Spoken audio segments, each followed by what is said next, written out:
Hello and all, welcome to a Galaxy Man Show interview show. So basically today's guest I have on my interview show is a, a truly amazing singer and performer named Jamie Lee Fox. And yeah, I'm about to invite her onto the stream now. So yeah, Yeah, I'm Jamie Lee. I'm a full-time musician and DJ and MC, and I do lots around Brisbane. Um, yeah, and I guess I'm unemployed at the moment, so like the rest of us, yeah. awesome. Um, Yep. yes, go on. Awesome. Okay, so for my first question, to get into the questions, for my first question, who inspired you to get into creating music and performing music? I mean, I started learning piano when I was really young, and I started singing when I was like along with that. So I guess I always kind of enjoyed it. But you know, going through high school and stuff, I was in like the choir, in the bands, in all the musicals. So that's where I kind of feel the love for it. But when I left school, I went and did some psychology at uni, and I guess I always just wanted to be a musician. And so it didn't matter what I did, I always ended up somehow mingling with the right people. And so, yeah, in terms of being able to go out and gigging, I got lucky. I met a guy that was performing, and he got me up on stage a few times. And then next thing you know, I was performing and actually getting paid for it. So that's cool. Awesome. So for my second question on that, who would be your top three artists to work with in the music industry? Alive? Yeah, pretty much. Alive. It can. Yeah. Like, are you talking like famous, or are you talking about local? Famous. Okay. Whatever suits you. I mean, I really love Dua Lipa, what she does. I'm a major Amy Winehouse fan, but she's obviously not around to hang out with. But yeah, I kind of float. I don't have particular artists I like more than others. I really do love all sorts of music. I love Bruno Mars, you know. I love people that are a bit of a showman, you know, rather than just the singer. Awesome. So for my next question, Jamie, what like what do you like about performing, and basically who like with performing and all this like COVID-19 stuff, how has this all affected your like music wise? Well, it's completely changed lots. So not only am I not earning an income, which is the kind of obvious side of it, but I think for myself, I've been quite scared of technology. I would say I've been avoiding getting up to date. I've been avoiding doing the streaming, and it just seemed like such a foreign concept for me.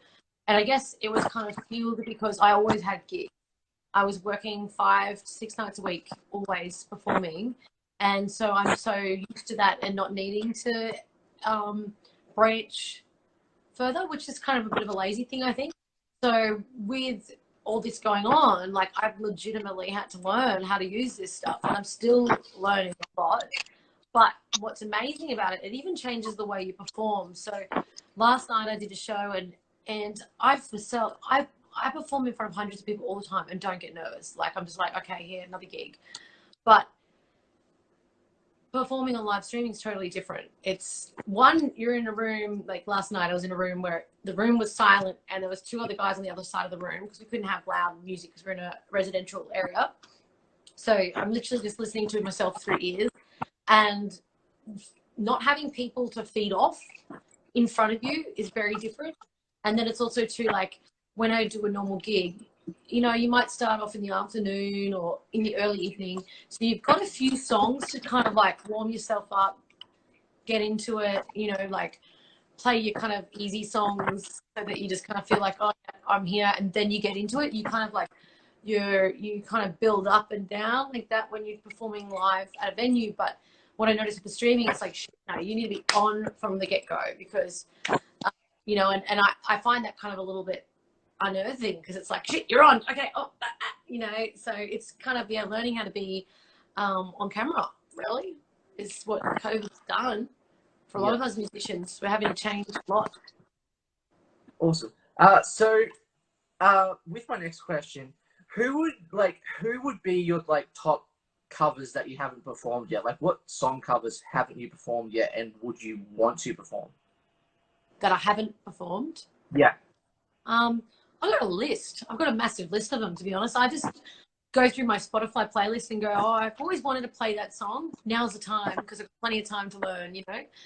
So I think it's like a lot of musicians are saying the same thing. Like, it's kind of a blessing in disguise because we've got all this time to reinvent ourselves.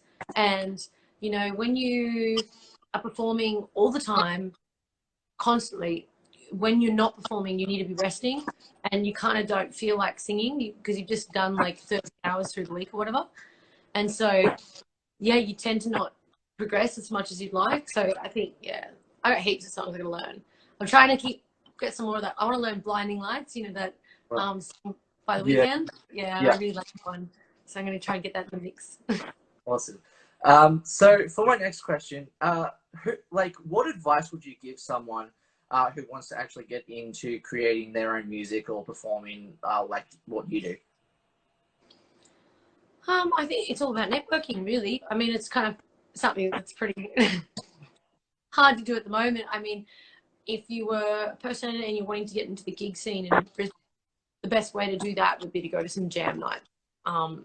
There's a few of them around. There's an R&B jam at Empire. There's open format jam at Brooklyn Standard. And that's kind of like you go there, then you can meet some musicians and you've got to be able to chat, and then they can maybe invite you up for a song. And then that's how it kind of like starts. You know, but I think there's other ways now. Like realistically, if you know your craft, sending out a video would probably do you more good than the physical stuff now these days. I think like it's really changing. If you make yourself look good online, I think you'll get the gigs. Yeah. Awesome.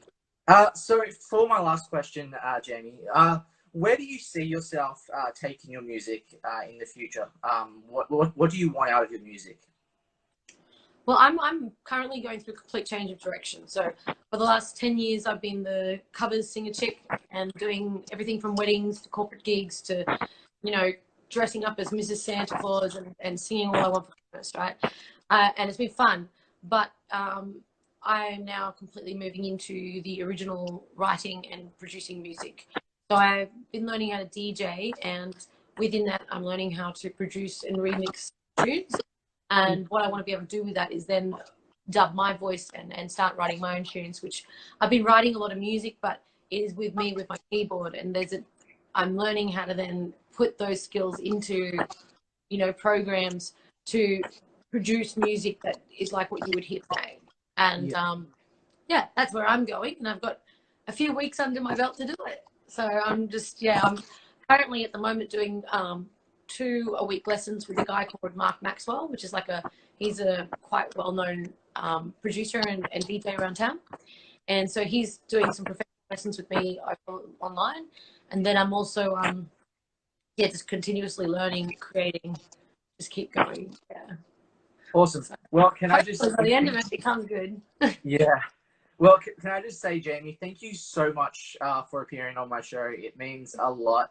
Keep up the amazing work with your music and performing. You're doing such an incredible job. I just want to say that. Yeah, just keep up the amazing work. And people definitely go support Jamie Lee Fox. So thank you one and all. And yeah, bye for now.